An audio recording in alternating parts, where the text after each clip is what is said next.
டிக்டாக்ல money earn பண்ணலாமா?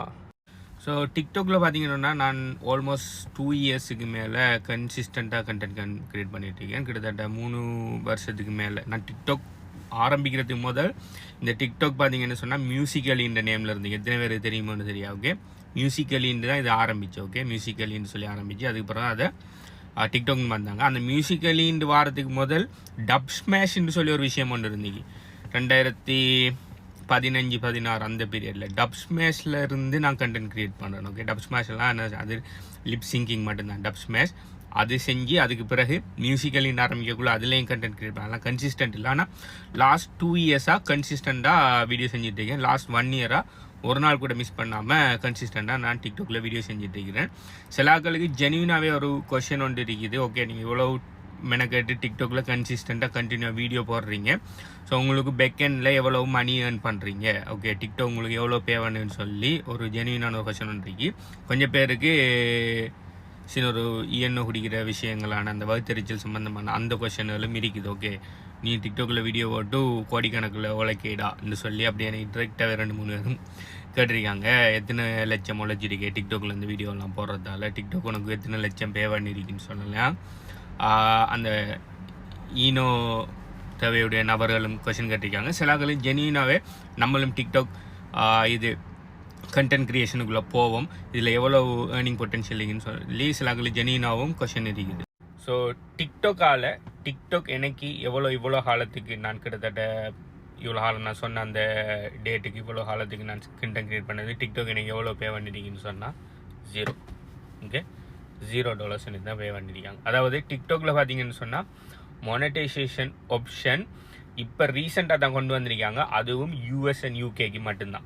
So US and UKக்குரிய டிக்டாக் அக்கௌண்ட் இருக்கணும். அதாவது US கார்டுகளை வச்சு அப்படி USக்குரிய இதை வச்சு அப்படி இல்லாட்டி பேங்க் அக்கௌண்ட் சம்திங் யூஎஸ்ட அந்த க்ரீன் கார்டு அப்படி இல்லாட்டி யூஎஸ்ட ஒரு ஐடியை வச்சு திறந்திருக்கணும், இல்லாட்டி ஃபோன் நம்பர் வச்சு திறந்திருக்கணும். அப்படி இல்லாட்டி யூகேயில் இருக்கிறால இருந்து நீங்கள் யூகேயில் இருந்து நீங்கள் டிக்டாக் வந்து திறந்திருப்பீங்கன்னு சொன்னால் எஸ் ஒவ்வொரு நான் நினைக்கிறேன் 1000 வியூஸுக்கா மில்லியன் வியூஸுக்கா சம்திங் உங்களுக்கு $1 என்னையோ பே பண்ணுறாங்க. அதுக்கும் அந்த வீடியோ கட்டாயம் 1 மினிட்டோட கூட இருக்கணும். ஸோ செக் பண்ணினேன், ஒவ்வொரு 1000 வியூக்கு $0.01 தான் பே பண்ணுறாங்க. அப்படின்னு சொன்னால் 1000 ஒரு மில்லியன் வியூஸ் வந்தால் தான் உங்களுக்கு ஜஸ்ட் $10 to $20 உழைக்கலாம். Million views. அதுக்கும் நீங்கள் எங்கே இருக்கணும்னு சொன்னால் யூகே இல்லாட்டி யூஎஸில் நீங்கள் டிக்டாக் திறந்துருக்கணும். நீங்கள் அதை தவிர்த்து வர எந்த நாட்டில் நீங்கள் டிக்டாக் திறந்துருந்தாலும் செய்யலை. பட் நான் எந்த டிக்டாக் கனடாவும் இல்லை, எந்த டிக்டாக் ஸ்ரீலங்கன். என்னன்னா ஸ்ரீலங்காவில் இவ்வளோ திறந்த டிக்டாக் தான் போய் பாவிச்சிட்டு இருக்கேன். ஸோ அதனால் கனடாவுக்கு நாளைக்கு மானிட்டைசேஷன் ஆப்ஷன் வந்தால் கூட எனக்கு கிடைக்காது. அப்போ டிக்டாக்ல வீடியோ கிரியேட் பண்ணுறதுக்குரிய பிரயோசனம் இல்லையா? இப்போ எந்த விதமான பணமும் இப்போ யூடியூப்பில் போடுற வீடியோஸுக்கு நான் ஏர்ன் பண்ணியிருக்கேன். அதுவும் பெரிய அளவில் இல்லை. நான் 3 செக் எடுத்திருக்கேன். $100 செக் 3 செக் எடுத்திருக்கேன். $300 எடுத்திருக்கேன். இவ்வளோ காலத்துக்கு 5 வருஷத்துக்கு மேலே டிக்டாக் இதில் யூடியூப்பில் வீடியோ கிரியேட் பண்ணால் அதில் $300 வந்துருக்கு.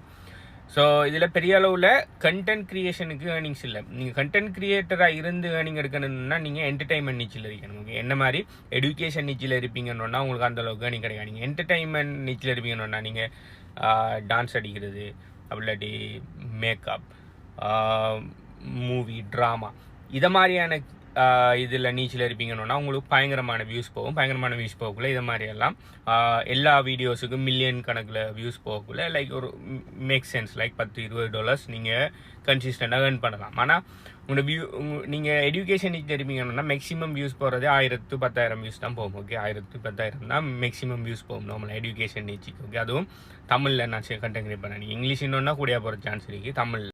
So just create a fund அப்படி இல்லாட்டி யூடியூப்ல மொனடைசேஷனை மட்டும் நம்பி நீங்கள் கண்டென்ட் கிரியேட் பண்ண வருவீங்கன்னு சொன்னால் உங்களால் பெரிய அளவில் மணி ஏர்ன் பண்ணிடலாம். அப்போ மணி ஏர்ன் பண்ணுறதுக்கு வழி என்னன்னு சொன்னால் இதை பர்சனல் பிராண்டிங் ப்ளஸ் மார்க்கெட்டிங்க்கு யூஸ் பண்ணுங்க. ஓகே, நான் கண்டென்ட் கிரியேட் பண்ணுற மூலம் நான் பெக்கெண்டில் நான் இந்த ப்ராடக்ட்ஸ் அண்ட் சர்வீஸில் நான் சேல்ஸ் பண்ணுறேன். அதே மாதிரி நிறைய அஃபிலியேட் ப்ராடக்ட்ஸுக்கு அஃபிலியேட் மார்க்கெட்டிங் செய்கிறேன். ஓகே, என்னதான் எனக்கு டிக்டாக்கால் எனக்கு எந்த பேமெண்ட்டும் வரல, யூடியூப்பால் very small amount of payment வந்திருந்தாலும் அதை தாண்டி நான் அஃபிலியேட் மார்க்கெட்டிங் செய்கிறது மூலமாக ப்ளஸ் எந்த ஓன் கோச்சிங் ப்ரோக்ராம் எந்த ஓன் சர்வீஸ்களை ப்ரொவைட் பண்ணுறது மூலமாக நான் நிறைய ஏர்ன் பண்ணியிருக்கிறேன். அது சம்மந்தமாக ப்ரூஃப் எல்லாம் நான் HB யூடியூப் சேனலில் போட்டிருக்கேன். இதில் நான் ஏர்னிங் ப்ரூஃப் ஒன்றும் காட்டையில டிக்டாக்ல, அதனால் இதில் போடல, எல்லாமே HB யூடியூப் சேனலில் போட்டிருக்கிறேன்.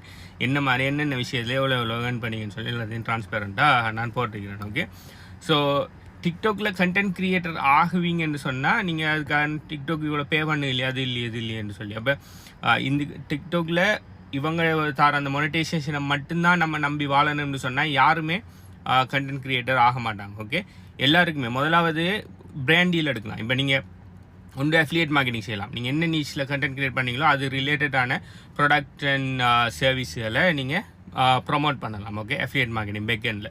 ரெண்டாவது பிராண்ட் டீல்ஸுகள் அடிக்கும். உங்களோட டிக்டாக்கு நல்ல ரீச் இருக்கும்னு சொன்னால் பிராண்ட்ஸ்கள் உங்களை அப்ரோச் பண்ணி ஓகே எங்களோட ப்ராடக்டை ப்ரொமோட் பண்ணுங்கன்னு சொல்லி அவங்க உங்களுக்கு ஃப்ரண்ட் எண்டில் மணி தந்து பிராண்ட் டீல் செய்ய சொல்லுவாங்க. பிராண்ட் டீலுக்கு அஃபிலியேட் மார்க்கெட்டிங் வித்தியாசம் என்னன்னா, பிராண்ட் டீலில் அவங்க முதலாவதே உங்களுக்கு பணம் தந்துடுவாங்க.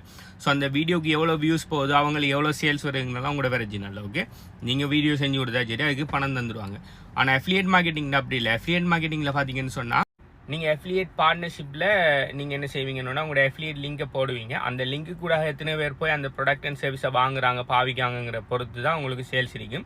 சில நேரம் அந்த ப்ராடக்ட் அண்ட் சர்வீஸுக்கு சேல்ஸ் போகாமல் கூட ஆகலாம், போகாமல் கூடக்குள்ள உங்களுக்கு ஏர்னிங்ஸ் கிடைக்காம கூட போகலாம். ஓகே, அஃபிலியேட் மார்க்கெட்டிங்கிறது ரிஸ்க் உங்களோட சைடில், பிராண்ட் டீலுங்கிறது ரிஸ்க் பிராண்ட் சைஸில். ரெண்டுலேயும் ஒரே விஷயம் தான், ப்ராடக்ட் அண்ட் சர்வீஸை ப்ரொமோட் பண்ணுறது. ஆனால் ரிஸ்க் எங்களை பக்கம் இருக்குங்கிறது. ஈஸியாக அஃபிலியேட் மார்க்கெட்டிங்குக்கு டீல் எடுத்துடலாம். ஓகே, அஃபிலியேட் மார்க்கெட்டிங் செய்கிறதுக்கு நீங்கள் சும்மா நார்மலாகவே போய் அநேகமான அஃபிலியேட் ப்ரோக்ராம் நீங்கள் யார் வேணாலும் போய் ரெஜிஸ்டர் பண்ண மாதிரி தான் இருக்கும்.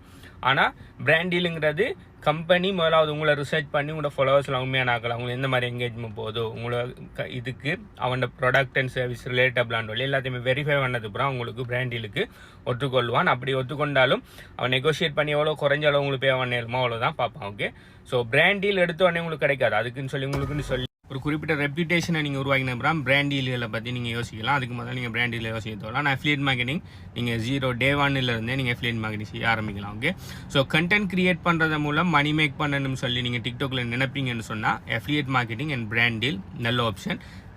டிக்டாக் உங்களுக்கு மணி பே பண்ணணும்னு சொல்லி எதிர்பார்க்காங்க. ஆனால் இன்னொரு வழி இருக்குது. நீங்கள் கண்டினியூஸாக டிக்டாக்ல லைவ் போவீங்கன்னா டிக்டாக் லைவ்ல பார்த்தீங்கன்னா ஆகல் கிஃப்ட் பண்ணலாம். உங்களை நீங்கள் நல்ல கண்டினியூஸாக லைவ் போய் உங்களுக்கு நல்ல நிறைய வியூஸ் வருது, நிறைய பேர் உங்களுக்கு என்ன செய்கிறாங்க கிஃப்ட் பண்ணுறாங்கன்னு சொன்னால் அந்த கிஃப்ட்டில் அந்த ரோஸ் அது இதுன்னு சொல்லி ஒரு கிஃப்ட் இருக்குது. அந்த கிஃப்ட்டில் 1000, 2000, $10,000 கிஃப்ட் இருக்குது. ஓகே, அப்படியான உங்களுக்கு வில்லிங்கில் உங்களுக்கு கிஃப்ட் பண்ணினாங்கன்னு சொன்னால் எஸ் அதை வச்சு நீங்கள் மணி ஏர்ன் பண்ணலாம். ஓகே, அந்த கிஃப்ட்டுகளை நீங்கள் கேஷ் ஆகலாம். ஒரு குறிப்பிட்ட அளவு கிஃப்ட்டுகள் வந்தது பிறகு நீங்கள் அதை கேஷ் ஆகலாம். நான் நீங்கள் சம்திங் $100 வந்த பிறகு நீங்கள் கேஷ் ஆகலான்னு சொல்லி அப்படி தனியாக டிக்டாக்ல லைவ் மட்டுமே போய் இந்த கிஃப்ட்டுகளை மட்டுமே ஏர்ன் பண்ணி அதிலிருந்து நிறைய ஏர்ன் பண்ணிட்டு இருக்கிறார்களையும் எனக்கு தெரியும். அதுக்கு நீங்கள் ஒன்று நீங்கள் பயங்கர மாடல் மாதிரி அழகாக இருக்கணும். ரெண்டாவது உங்களுக்கு அதாவது உங்களோட ஆடியன்ஸு உங்களுக்கு அந்த கிஃப்ட்டுகளை கொடுக்குற அளவுக்கு நீங்கள் ஏதாவது திறமையாக செய்யணும். அதாவது சில ஆக்கள் கேம் விளையாடுவாங்க. ஓகே, லைவில் கேம் விளையாடுவாங்க. சில ஆக்கள் லைவில் பேசுவாங்க. சில ஆக்கள் லைவில் என்னென்ன செஞ்சு காட்டுவாங்க. ஓகே, சில நேரம் ஆக்கள் நேம் எழுதி காட்டுவாங்க. சம்திங் ஏதோ ஒன்று நீங்கள் லைவ்கள் பார்த்துருப்பீங்க டிக்டாக் லைவ்கள். அப்படி என்னென்ன ஒன்று நீங்கள் உங்களோட ஆடியன்ஸுக்கு நீங்கள் வெளியே ப்ரொவைட் பண்ணக்குள்ள அவங்க உங்களுக்கு கிஃப்ட் தருவாங்க. ஓகே, ஸோ அதன் மூலமாக ஏர்ன் பண்ணலாம். அது எந்த அளவுக்கு அது நான் செஞ்சு பார்த்தில்ல, பட் அதை மட்டுமே செஞ்சு ஆயிரக்கணக்கில் ஏர்ன் பண்ணிட்டு இருக்கிறாங்களே, $1000 கணக்கில் ஓகே ஏர்ன் பண்ணிட்டு இருக்காங்களே எனக்கு தெரியும். அதனால் டிக்டாக்ல டிக்டாக் பே பண்ணணுமா, அதாவது டிக்டாக்ல நீங்கள் வீடியோ போடுறதுக்காக யூடியூப் மாதிரி டிக்டாக் பே பண்ணணுமான்ட்டா இல்லை. ஆனால் அதை தாண்டி brand deals, affiliate marketing plus TikTok gifts மூலம் நீங்கள் தாராளமாக ஏர்ன் பண்ணலாம். இதை பற்றி நீங்கள் என்ன நீங்கள் கண்டென்ட் கிரியேட்டர் ஆகிறதுக்கு விருப்பப்படுறீங்களா இல்லையா? நீங்கள் கண்டென்ட் கிரியேட்டர் ஆகினா என்ன மாதிரியான ஏர்னிங் மெத்தட்ஸில் நீங்கள் ஏர்ன் பண்ணுறதுக்கு ஆசைப்படுவீங்கன்னு சொல்லி கீழே கமெண்ட் பண்ணுங்கள். பை.